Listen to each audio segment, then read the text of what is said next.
En este video tutorial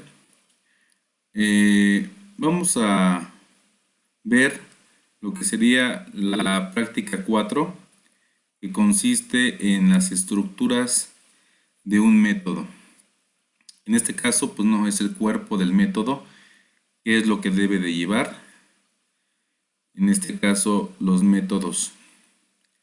Para ello, bueno, vamos a crear un formulario en nuestro proyecto modular llamado práctica 4.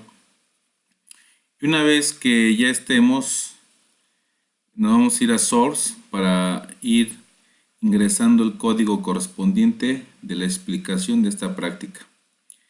En la práctica 3 nos habíamos quedado en las características de un método.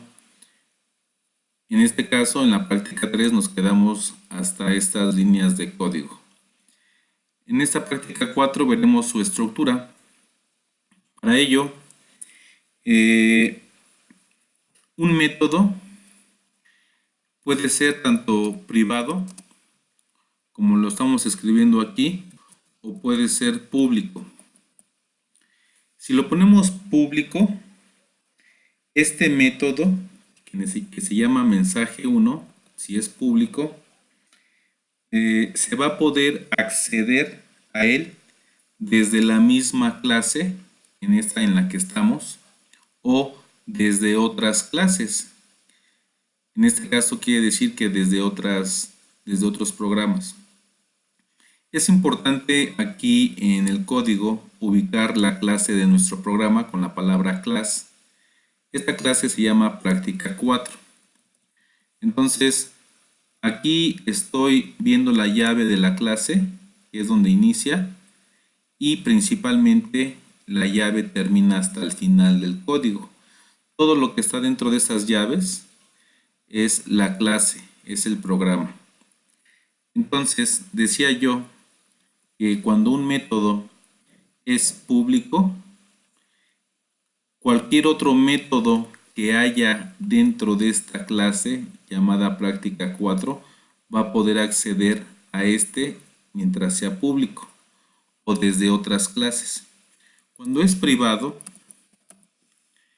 quiere decir que solamente esta clase llamada práctica 4, sus métodos que estén dentro de esta clase, solamente podrán accesar a este método privado llamado mensaje 1.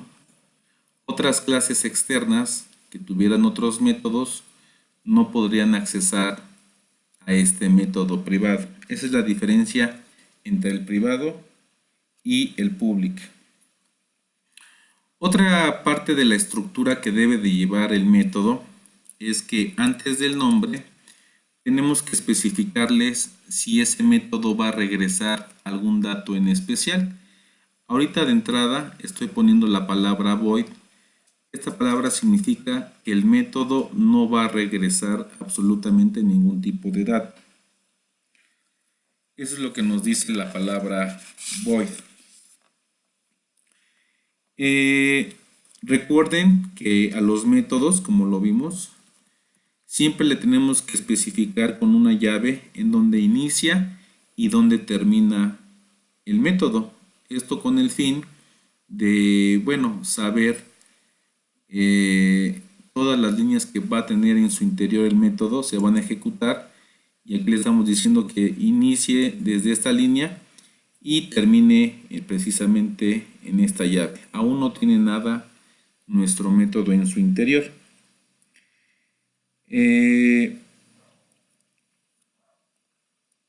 Otra característica de la estructura es que cambiemos la palabra void por un tipo de dato primitivo. En este caso, si le pongo string, le estoy diciendo que este método mensaje me va a regresar una cadena. O si le pongo int, me va a regresar un entero. O si le pongo float, me va a regresar un número con, en este caso, flotante, con decimales. Aquí el objeto es que lo que yo ponga es lo que me va a regresar, por lo menos el tipo de dato a regresar. Entonces en la práctica 4 nos dice que la palabra void la cambiemos por este tipo de dato que es una cadena. Al momento de cambiar la palabra void por esta palabra, vemos que la llave, si ponemos el mouse, nos dice que no estamos retornando ningún tipo de dato. Al momento de decirle que voy a regresar una cadena, también le tengo que decir dentro del método qué cadena es la que voy a regresar. Y como ahorita todavía no he escrito nada, no le estoy diciendo qué va a regresar, por eso es que me marca este error, porque no lo estoy regresando. No he regresado aún lo que sería el error, en este caso la variable del método. Nos dice también en esta práctica que declaremos una variable de tipo cadena llamada mensaje y que le asignamos el mensaje que lleve como leyenda prueba del mensaje. Es lo que nos está diciendo. Que este mensaje se lo asignemos a una variable llamada mensaje de tipo cadena. Y también nos está diciendo que retornemos, utilizamos la palabra return y ponemos qué es lo que queremos regresar. Entonces le decimos queremos regresar lo que tenga esta variable llamada mensaje. Al momento de utilizar el return ya estoy especificando yo qué voy a regresar de este método. Y por lo tanto, como ya sabemos que va a regresar una cadena, ya no me marca error en la parte de las llaves. Si nosotros, aquí voy a minimizar un poco el código, si ejecutáramos nuestra aplicación, aquí, si nosotros ejecutáramos nuestra aplicación, realmente no hemos puesto ningún control en nuestro formulario, por lo que pues no podemos ver a simple vista este mensaje que se está retornando. Entonces lo que tenemos que hacer para fines prácticos de este ejemplo, de este ejercicio, es aquí donde se inicializan los componentes, aquí en el método de la propia clase, le voy a dar Enter, voy a mandar a llamar a lo que sería este método para que se puedan ejecutar estas dos líneas que tienen en su interior. Para poder mandar a llamar a ese método, solamente lo mandamos a llamar escribiendo su nombre. Entonces, como se llama mensaje 1, ponemos la palabra mensaje, abro y cierro paréntesis, punto y coma. Así estoy mandando a llamar, en este caso, al método. Este método, al momento de mandarlo a llamar, les decía yo que se ejecutan estas dos líneas y en la última línea, que es el return, está retornando el mensaje. Entonces, esta línea me está regresando un mensaje. Para no perderlo, voy a declarar una variable llamada cadena de tipo string, en donde lo que me regrese este método, que va a ser el mensaje, se lo asigne, con este signo igual, se lo asigne a esta variable llamada cadena.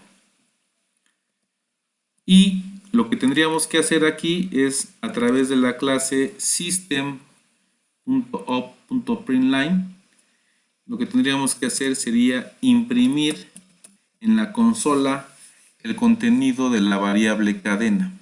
En este caso es cadena tiene el mensaje. Si ejecutamos nuestra aplicación, le voy a dar Shift F6 y observo en la consola, en la parte de abajo, dice prueba del mensaje. Quiere decir que ahorita que ejecutamos nuestra aplicación, se ejecutaron estas líneas de código que tenemos, ¿sí? Y se imprime el mensaje en nuestra consola. De esto se trata entonces la práctica número 4, que es la parte de la estructura de un método. Entonces, en resumen, un método le tenemos que especificar al inicio si quiere ser privado o público. Luego le tenemos que decir si va a regresar o no va a regresar nada. ¿Cómo se llama en este caso el método? Abro y cierro paréntesis, abro y cierro llaves. En esta parte de la estructura, ¿sí? Es lo que debe de llevar, en este caso, la estructura de un método. Nos vemos en el siguiente video tutorial.